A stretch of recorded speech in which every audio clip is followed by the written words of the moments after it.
आज हम डिस्कस करेंगे सीबीसी या कंप्लीट ब्लड काउंट रिपोर्ट के कंपोनेंट्स के बारे में। तो सीबीसी एक ब्लड टेस्ट होता है जो कि हर इंसान ने अपनी लाइफ में कभी ना कभी कराया ही होगा। तो चलिए इसके कंपोनेंट्स को एक एक करके डिस्कस करते हैं।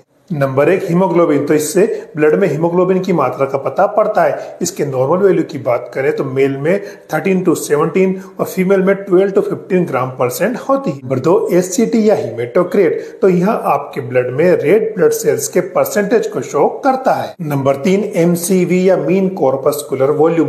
तो यह रेड ब्लड सेल्स की एवरेज साइज को शो करता है। इसकी नॉर्मल वैल्यू 80 to 100 फेम्टोलाइट्स होती है। नंबर 4, एमसीएच या मीन कॉर्पस्कुलर हीमोग्लोबिन। तो यहाँ एक रेड ब्लड सेल्स के ऊपर हीमोग्लोबिन के एवरेज कंसंट्रेशन को शो करता है। इसकी नॉर्मल वैल्यू 27 to 31 पिकोग्राम होती है। नंबर 5, RDW या रेड सेल डिस्ट्रीब्यूशन विड्थ। तो यहाँ रेड ब्लड सेल्स की एवरेज साइज में डिफरेंस को शो करता है। जैसे अगर इसकी वैल्यू कम है तो सेल्स की साइज में डिफरेंस भी कम होगा, बट अगर इसकी वैल्यू ज्यादा है तो सबसे छोटी और सबसे बड़ी रेड ब्लड सेल्स की साइज में डिफरेंस भी ज्यादा होगा।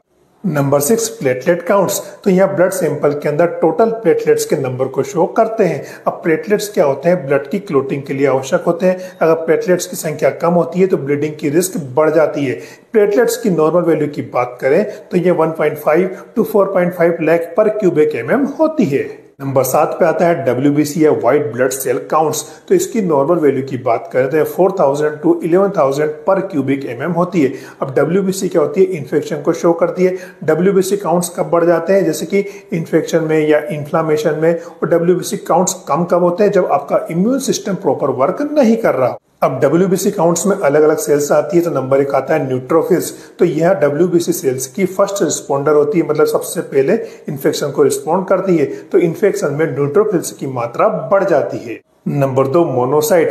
तो यह सेल्स इन्फेक्शन के दौरान डेड या मृत सेल्स को बॉडी से क्लियर करने का काम करती है।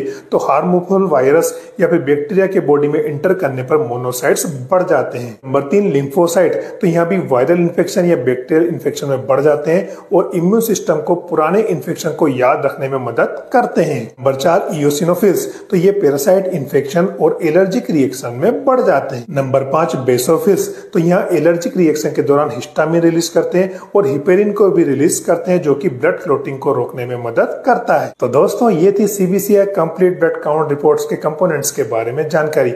एक बात